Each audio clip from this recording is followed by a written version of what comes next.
Hello students, Shri वर्तमान विद्यालय महसाणा से प्रस्तुत करता ज्योति सोलंकी। आज हम कक्षा 12वीं का थर्ड चैप्टर कान भये बस बांसुरी के, जिसके राइटर है रस खान, इसका आज हम अभ्यास करेंगे। कान भये बस बांसुरी के। तो यहाँ पे रस खान जी कहना चाहते हैं कि भगवान श्री कृष्ण के प्रति जो रस खान की भक्ति है, उसकी भावना बहुत गहरी थी। प्रस्तुत दोनों कवित में रस खान ने कृष्ण की बांसुरी को लेकर गोपियों के मन में उपजे सोतिया डाह की भावना का मार्मिक वर्णन यहाँ पे किया गया है।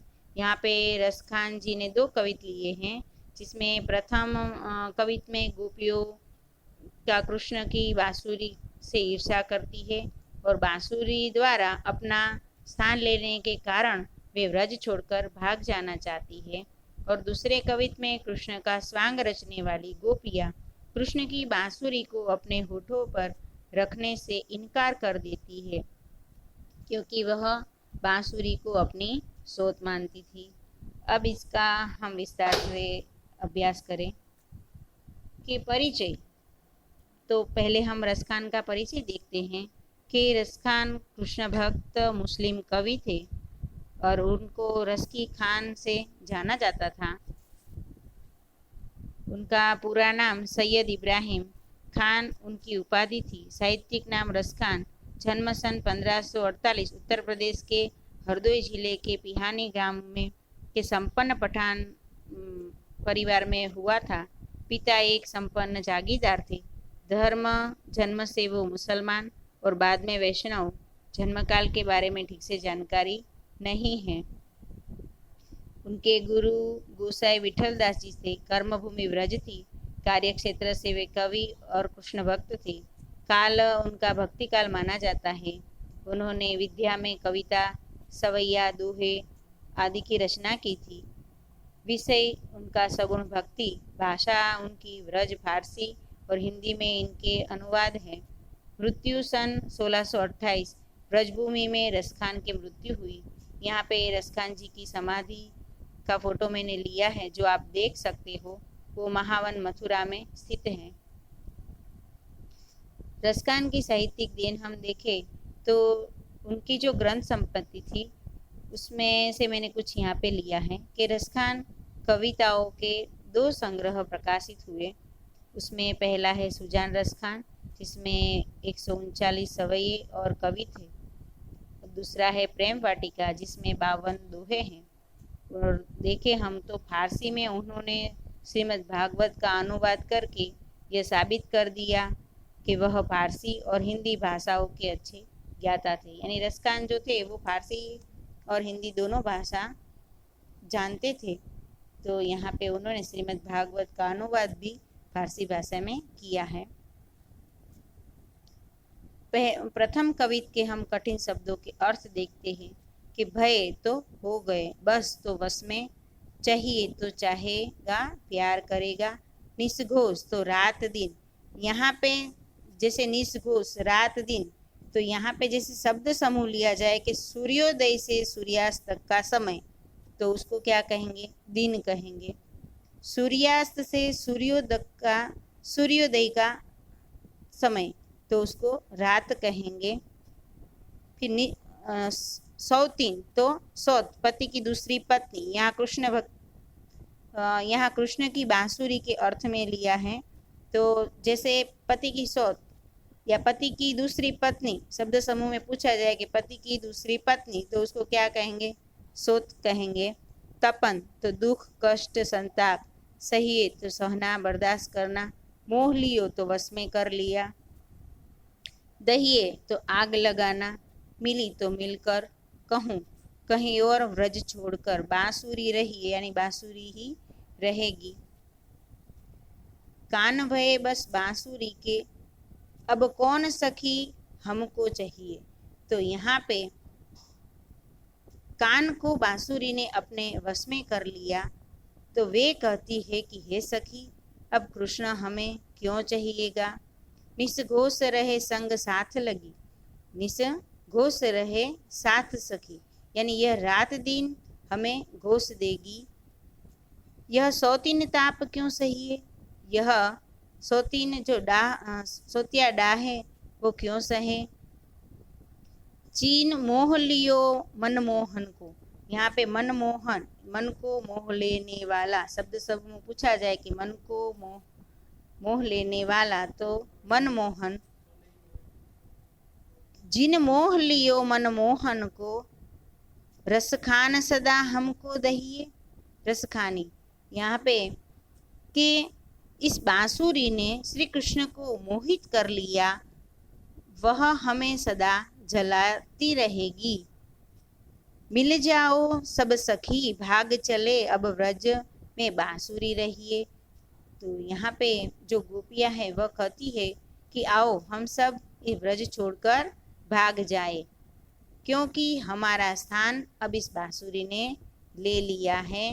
तो ये बांसुरी ही अब व्रज में रहेगी। तो यहाँ पे हम देखें तो रसखान जी ने यहाँ पे जो गोपियां है वो श्री कृष्ण की बांसुरी से ईर्षा करती हुई कहती है कि कान्हा को बांसुरी ने अपने वश में कर लिया है। वे कहती है कि हे सखी, अब कृष्ण हमें क्यों चाहिएगा, मतलब अब हमें कृष्ण नहीं चाहेगा, क्योंकि ये बांसुरी हमेशा उनके साथ रहेगी। यह रात दिन हमें घोष देती और हम यह सौतीन डाह क्यों सहे। इस बांसुरी ने श्री कृष्ण को मोहित कर लिया, वह हमें सदा जलाती रहेगी। इसलिए आओ हम सब व्रज छोड़कर भाग जाए, हमारा स्थान अब इस बांसुरी ने ले लिया है। अब तो व्रज में बस ये बांसुरी ही रहेगी। अब द्वितीय कविता देखते हैं। इसके कठिन शब्दों के अर्थ मैंने यहाँ पे लिए हैं। मोर पखा तो मोर के पंख, गुंज तो घुंघची गुंजा, पीतम्बर तो पीले वस्त्र। यहाँ पे जैसे शब्द समूह पूछा जाए कि पीला वस्त्र तो क्या आएगा, पीताम्बर। और बाल कृष्ण की लीला भूमि, शब्द समूह पूछा जाए कि बाल कृष्ण की लीला भूमि कौन सी थी, तो व्रज। गोधन तो गाय रूपी धन, यहाँ पे शब्द समूह पूछा जाए कि गायों का समूह, तो उसको हम लिखेंगे उसके उत्तर में गोधन, तो वो क्या होगा, गाय रूपी धन। ग्वारिन संग तो ग्वाल बालों के संग, फिरोगी यानी घूमूंगी, भाव तो जो पसंद हो, स्वांग करोगी तो नाटक करूंगी, नकल करूंगी, वेश धारण करूंगी। स्वांग, यहाँ पे शब्द समूह है कि दूसरे का वेश धारण करना। शब्द समूह में पूछा जाए कि दूसरे का वेश धारण करना, तो उसका उत्तर होगा स्वांग। मुरलीधर श्री कृष्ण, अधरान तो होठों पर, अधर तो होठ, धरोंगी यानी रखूंगी। द्वितीय कविता हम देखते हैं कि मोर पखा सिर ऊपर राखियो, गुंज की माला गरे पहरोगी। यहाँ पे भगवान श्री कृष्ण के मतलब स्वांग रच कर गोपियाँ कहती है कि श्री कृष्ण का स्वांग रचने वाली यहाँ पे गोपियाँ कहती है कि हमें सिर पर मोर पंख का मुकुट पहनेगी और अपने गले में घुंगली के लाल लाल दानों की माला पहनेगी।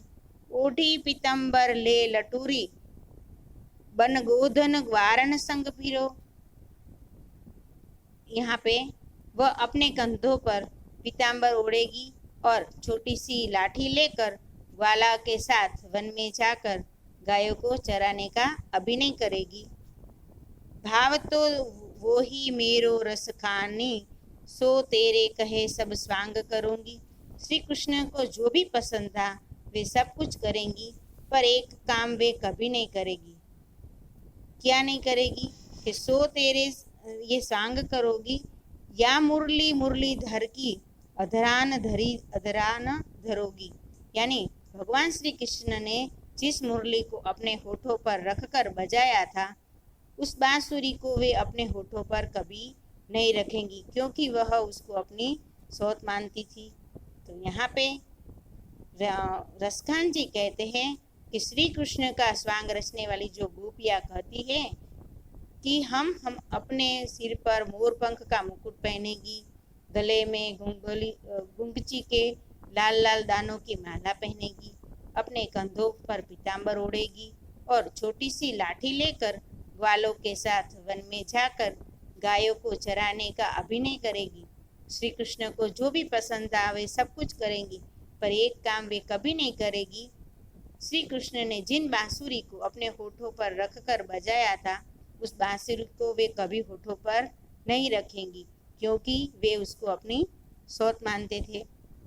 तो यहाँ पे हमने रसखान के द्वारा प्रस्तुत किए गए भगवान श्री कृष्ण के ये दो कवि हमने पढ़े। तो यहाँ पे हम देखते हैं कि गोपियाँ जिस बांसुरी से जलती थी उसका सुंदर वर्णन यहाँ पे रसखान जी ने किया है। तो इसका जो स्वाध्याय है वो आपको आपकी नोटबुक में पूरा लिख लेना है, और इसके शब्दार्थ अर्थ और कठिन शब्दों के अर्थ और शब्द समूह जो मैंने बोले वो भी आपको आपकी नोटबुक में लिख लेना है।